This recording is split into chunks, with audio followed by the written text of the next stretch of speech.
Oke, selamat pagi teman-teman Kicomania. Ketemu lagi dengan channel perawatan burung. Pagi hari ini teman-teman, kemarin ada teman-teman Kicomania kumpul di sini ya, dari teman-teman Tulungagung, dari peternak juga pemain. Kita itu ngobrolin tentang murai batu yang tiba-tiba sakit mendadak dan akhirnya mati. Tidak cuma satu ekor.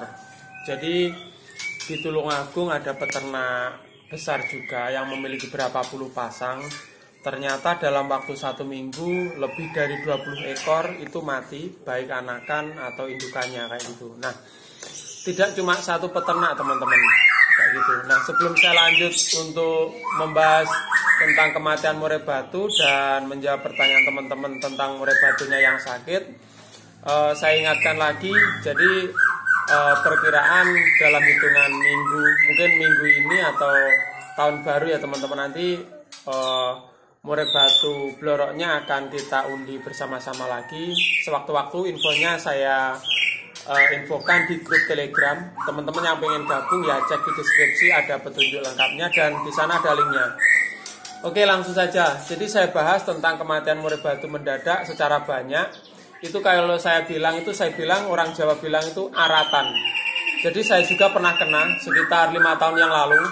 Itu saya udah nyiapin murai batu ekor hitam, itu saya istilahnya apa teman-teman, dari setiap yang datang itu saya ambil sekitar 11 pasang teman-teman.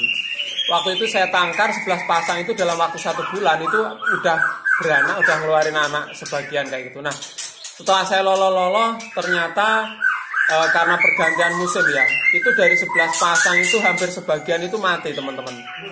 Ditandai dengan awalnya mengkis-mengkis, mangap-mangap, akhirnya kurus seperti itu teman-teman. Nah, maka dari itu saya merasa kecolongan. Jadi pengalaman yang sakit sekali. Saya sempat shock.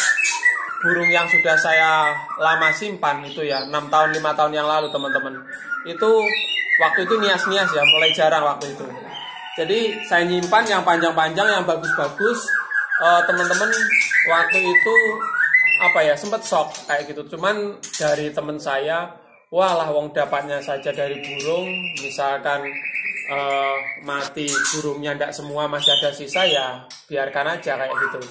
Nah, akhirnya teman-teman saya ketika itu saya pelajari lagi kenapa kok seperti ini kayak gitu teman-teman.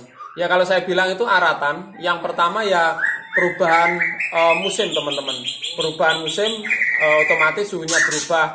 Kadang siang panas, kadang malam dingin kayak gitu teman-teman. Yang pertama itu. Nah, burungnya posisi kayak gitu itu daya tahan tubuhnya saya rasa menurun seperti itu teman-teman. Ditandai dengan saya kurang waspada waktu itu. Kecolongannya biasanya ditandai bulu ngembang dan mangap-mangap seperti ini teman-teman. Seperti saya bilang kemarin. Nah, awal mulanya ya mungkin ada sedikit flu-flu gitu. Akhirnya kesehatan menurun. Dalam waktu sekitar 1 minggu 2 minggu itu ada hampir berapa teman-teman? Saya kehilangan 10-15 ekor murai batu waktu itu. Nah, setelah saya pelajari ya itu tadi teman-teman, saya memang agak sedikit kecolongan.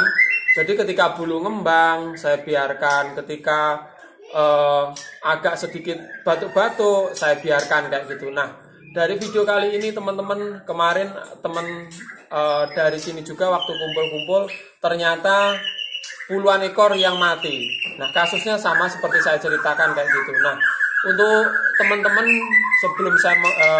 sebelum mengalami itu, jadi ini saya tidak mendoakan, semoga saja kalau doa saya itu bagus-bagus, semoga semuanya sehat-sehat selalu, orangnya dan burungnya kayak gitu teman-teman.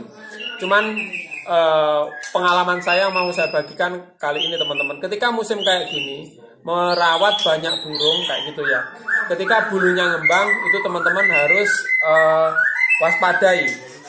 Jadi di mana bulu ngembang misalkan bersamaan kayak gitu. Kalau misalkan di kandang mungkin kalau 1 ekor jantannya aja mungkin kawin ya teman-teman. Teman-teman bisa tunggu, pernah saya bahas juga. Tetapi kalau beberapa ekor ada batuknya kelihatan ngembang, itu harus disendirikan. Karena apa? Ya awal mulanya itu saya rasa ada flu-nya kayak gitu teman-teman. Karena flu juga menular kayak gitu. Jadi Kalau udah kelihatan sakit, untuk antisipasi harus disendirikan, harus dijauhkan supaya tidak menular dengan yang lainnya, supaya lebih aman seperti itu. Itu pengalaman saya. Jadi setelah disendirikan, teman-teman kalau misalkan beternak di kandang, setelah disendirikan ya diobati dulu. Kalau belum sehat 100%, jangan sampai dikembalikan lagi kayak gitu. Atau nanti kita akan dua kali kerja ya. Jadi kalau udah sembuh baru dimasukkan, kalau setengah-setengah jangan dimasukkan lagi. Yang pertama itu. Yang kedua, walaupun tidak dari peternakan, misalkan saya rawat banyak ini teman-teman. Di sini yang sebelah sini ini ada sekitar 10 ekor, ini udah laku semua, tinggal dikirim cuman libur. Ada yang sebelah sini gacoran-gacoran. Ini saya hampir setiap hari itu ngeceki teman-teman. Jadi walaupun di sini yang rawat ketika saya kasih settingan ini dirawat sama Pak Wan sama Kang Bambang itu ya hampir setiap hari saya ceki kayak gitu. Misalkan ada keluhan bulu ngembang kok kurang semangat, itu saya teliti, saya sendirikan, kita obati. Sorry, batuk-batuk ya. Jadi yang pertama itu, jadi yang kedua ya, jadi harus disendirikan teman-teman. Setelah disendirikan diobati.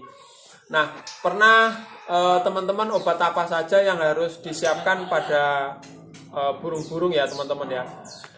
Sebelum saya bahas tentang obatnya teman-teman, rata-rata saya rawat di sini kan murai batu, pemakan serangga, teman-teman burung kacer juga sama, pokoknya pemakan serangga. Itu setelah disendirikan, EF-nya harus diperhatikan. Jadi seperti saya bilang, itu diberikan EF atau hewan-hewan yang lunak. Jadi dikasih banyak. Jadi suatu misal gini, burung kurang enak badan, misalkan kita sendirikan, tapi makanannya tidak kita perhatikan, itu percuma. Karena apa? Burung yang kurang enak badan, misalkan teman-teman nonton tutorial saya separuh-separuh aja kayak gitu. Burung udah nggak enak badan, kata Om Sis dikasih EF banyak kayak gitu sembuh.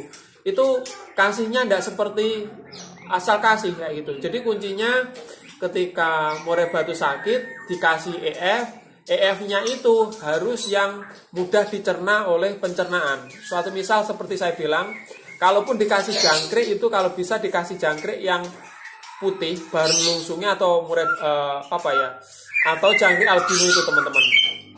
Jadi kalau misalkan posisinya ngembang, pencernaannya kurang lancar kayak gitu, apalagi kotorannya encer-encer kayak gitu teman-teman, dikasih jangkrik yang besar-besar, itu malah memperburuk keadaan. Biasanya burungnya tambah kurus kayak gitu. Makanya saya anjurkan dikasih jangkrik yang putih-putih itu, atau teman-teman kalau nggak ada jangkrik yang kecil.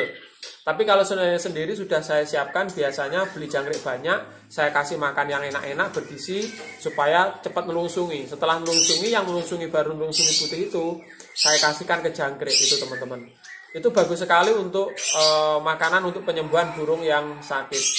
Terus lagi selain jangkrik, kroto juga bagus, ulet bambu juga bagus kayak gitu. Kemarin ada yang tanya kalau ulet Jerman bagaimana? Kalau ulet Jerman baru nelungsungi itu juga bagus. Tapi kalau yang keras itu juga kurang baik kalau untuk burung yang sakit teman-teman kayak gitu. Nah setelah makanan, sekarang obat-obatan yang harus disiapkan kayak gitu. Biasanya saya gunakan racikan teman-teman. Saya pakai antibiotik racikan yang sudah diracik sama vitamin jadi satu kayak gitu. Ini mungkin agak sedikit ada unsur iklan ya, tapi itu bagus sekali.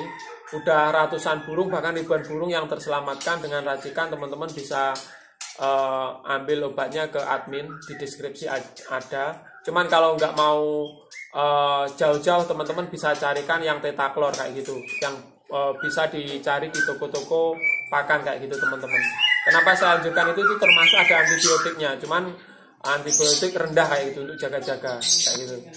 Dan yang selanjutnya vitamin, ini saya tidak promosi, itu anti saraf atau ebot fit untuk jaga-jaga juga kayak gitu. Ya cuma itu obatnya, kalau saya siapkan di sini cuma itu.